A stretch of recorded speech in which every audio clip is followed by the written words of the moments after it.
When you saw my sermon title flash up there before I began speaking, Sin, Grief, and Grace, I wonder how many of you got past the word sin without inwardly groaning. It is not really a sermon topic we like to hear preached, nor is it a particularly fun topic to preach on. One of my favorite writers and preachers is Nadia Bolz-Weber.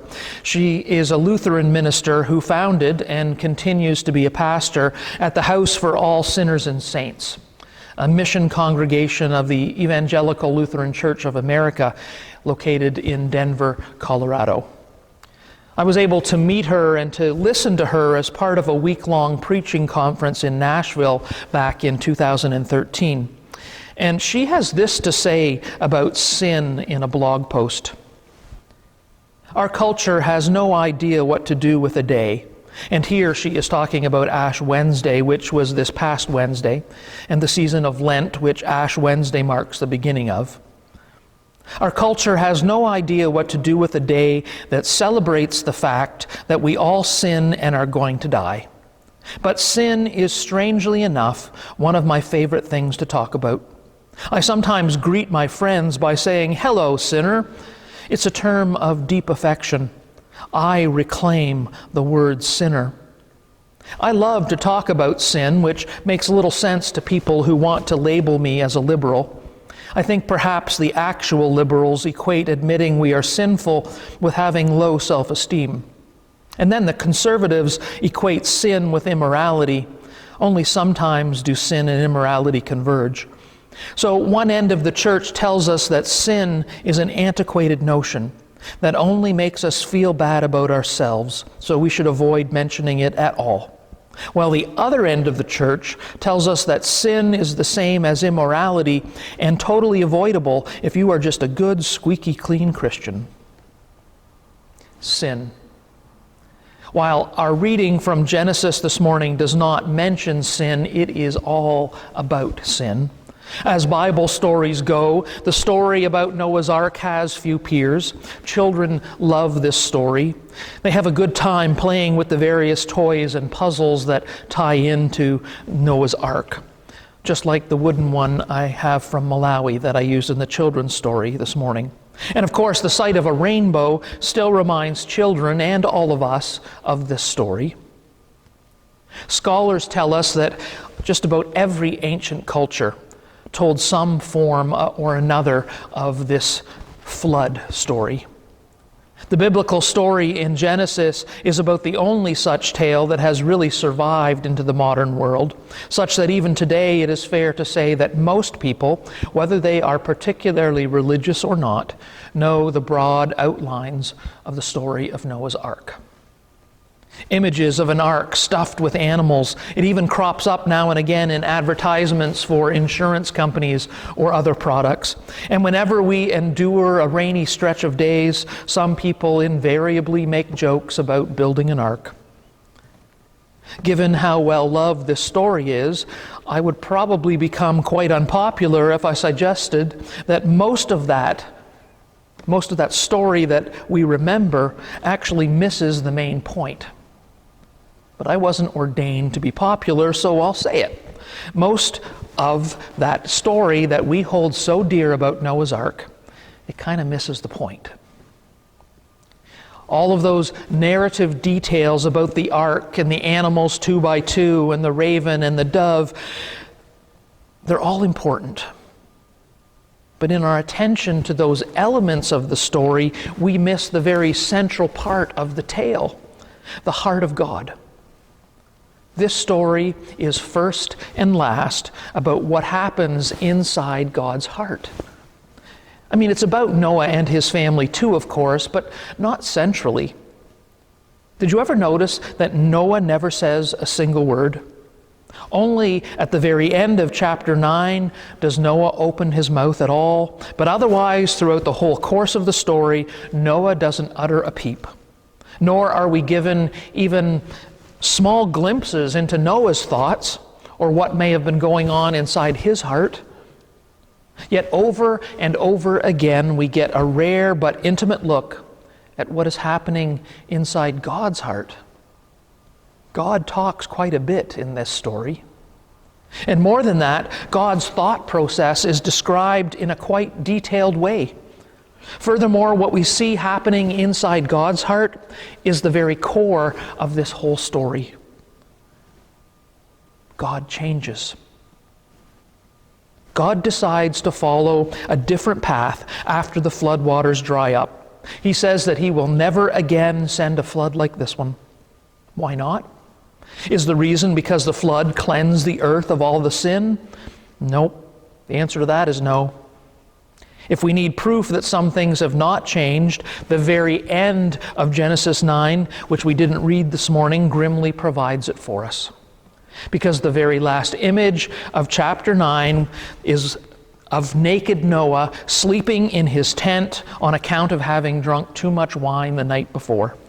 And when his son Ham tries to enlist the aid of Shem and Japheth, things get ugly fast. At the end of Genesis 9, for the first time, Noah opens his mouth to say something, and guess what? The first thing he says is a curse on his own son when he wakes up with a vicious hangover. The point, however, is that this concluding story is almost certainly included to show that things have not really changed that much. Humans were still prone to sin. Families still fell apart. Noah was a good and righteous man whose obedience throughout Genesis chapter 6 to chapter 9, it stands in stark contrast to the evil of the larger world around him. But he wasn't perfect, and neither was his family. Sin and evil and temptation would continue after the flood, even as they were before. But we knew that, even before the end of Genesis 9. God admits as much in chapter 8, verse 21, when He promised that He would never again send such a flood, because one thing had not changed. Every inclination of a person's heart is evil from childhood. God Himself knew what was wrong with humanity, and that at a very basic level it was still there. So humanity was not so different after the flood. Creation itself was not particularly cleansed of anything. So what changed? God did. Indeed, this divine change of heart is nowhere more dramatically evident than in that verse from Genesis 8, verse 2. Because turn back 2 chapters to Genesis 6, verse 5, and notice that the reason for the flood is stated there. God saw that every inclination of the thoughts of the human heart were only evil all the time. In the original Hebrew, as in the English translations, that verse from chapter 6 and that verse from chapter 8 are nearly identical. The inclination of the human heart is evil from childhood on up. That was true in chapter 6, and which is the reason why God sent the flood in the first place, and yet in Genesis 8, it is the same reason that God will never send the flood again. How can our sinful weakness be both the reason for the flood and the reason that there will never again be a flood? Let's use a more modern analogy. Suppose you overheard a parent tell their teenager on a Thursday evening, "You are grounded this weekend because you always talk back to me."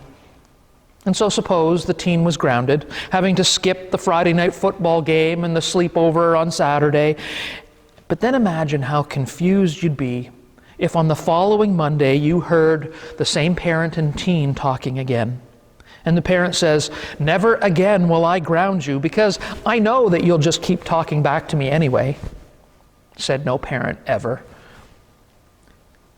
It's really not an exaggeration to suggest that this is pretty much what God says in Genesis 6 and Genesis 8. God sees the same problem in chapter 8 that He saw in chapter 6. He just reacts differently. In Genesis 9, when God makes His covenant with Noah and with all the other creatures, He does not say, "I will never send a flood again because I know you have all learned your lesson. Don't get me riled up. Don't get up my divine dander or else. But since you know that now, I know that you'll all be good people, From here on out, and never again will I have reason to send that flood. But that's not what God says. He knows full well that they are not going to be perfect people. But even so, he says that he won't react this way ever again. Why not? Maybe the answer has to do with God's overall attitude in these chapters. Come back with me again to Genesis 6 and note what was going on inside of God before he let loose the flood. What do we see when the text lifts the lid on God's heart so that we can peer inside? Wrath? Fury? Hurt. You can read all 4 of the Genesis chapters that contain the flood narrative, and not once will you find the words anger, wrath, or fury. God is said to be greatly grieved.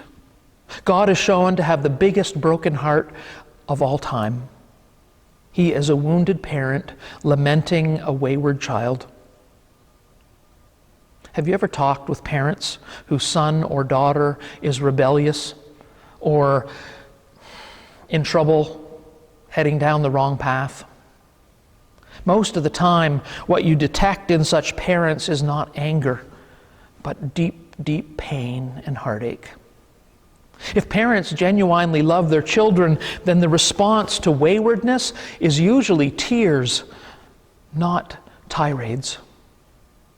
From the outside looking in, sometimes other people speak language of anger and retribution, right? Have you ever found yourself saying, "Man, if that were my kid, I'd let him have it." But it's not your kid. And if it were, you would probably dissolve into tears as well and not lash out in anger. Creation is not going God's way in Genesis 6, and it hurts God. These chapters speak of a holy sadness, of godly grief, not divine wrath. We may have grown up liking the image of all of those animals safely tucked away in the ark. But there's a reason no children's storybook has ever shown the dead animals and the dead people floating all over the place on those floodwaters. I mean, I myself don't know what to make of that part of the story. Seeing God in the light of grief over against seeing God as a ruthless dispenser of divine fury, it helps to soften things up a bit, but it doesn't remove the scandal of this story, of this cataclysm, of this retribution. This is a hard story to grasp. At the very least, we have to see it as yet another indication of how terribly serious human sin and evil are. They bring death. Sin and evil unmake creation. Whatever else we may make of the carnage of this story, at least it means this: that sin is desperately deadly. Sin cannot be wished away, it cannot be waved away, it cannot be chucked up to no big deal, or something that God can just forget about. That's why the flood narrative situates God between grief and grace. But from now on, God says in chapters 8 and 9 that grace is going to lead the way. God is going to find a way to see our sin without destroying us in that sin. God will find a way, in other words, to forgive. God will find a way, to quote the New Testament, to bring about a new truth. While we were yet sinners, God loved us and saved us. That salvation, however, is still going to involve death. It's just that in the biblical long run, the death will be taken up by God Himself. Jesus on the cross. These chapters from the very first book of the Bible, they point us like a big red arrow straight to the cross of Christ. Because the cross is ultimately the place where all the grief and grace of God meet in a startling way on one dark Friday afternoon on a hill far away. Grief and grace. Both are responses to our sin, but it is grace that will lead the way in the Bible once Genesis 9 is finished. In a way, it was a mini outburst of grace that saved Noah even before Genesis 8 and 9. God provided an ark to float on the same waters that brought death to others. And ever since, God has been keeping his people safe through perilous waters. Moses in his little reed basket on the Nile River, the Israelites through the Red Sea and then the Jordan River, Jesus through the waters of the Jordan in his own baptism, and ultimately all of us in the waters of our baptism. Remember Nadia Bolz-Weber from the beginning of the sermon and her comment about how the two ends of the church, liberal and conservative, treat sin, one as low self-esteem and the other as immorality? Well, her quote actually continues. But when sin is boiled down to low self-esteem and immorality, then it becomes something we can control or limit in some way, rather than something we are in bondage to. The reality is that I cannot free myself from the bondage of self. I cannot keep from being turned in on self. I cannot, by my own understanding or effort, disentangle myself from my self-interest when I think that I can. And when I think that I can, I am trying to do what is only God's to do. To me, there is actually great hope in admitting my mortality and brokenness, because then I finally lay aside my sin management program and allow God to be God for me, which is all any of us really needs when it comes down to it. Our God is a God who is moved by our sin and our suffering. Our God grieves over our sin and offers us his grace, offers us a lifeline, a promise, a hope. And that is what Lent is about. It is a time when we remember God's grace at work in the world and in our lives. A time when we struggle to realign ourselves with God. Or as Nadia puts it, when we finally lay aside my sin management program and allow God to be God for me. Amen. Our hymn 324, Great is Thy Faithfulness, sung by Marianne McVicker.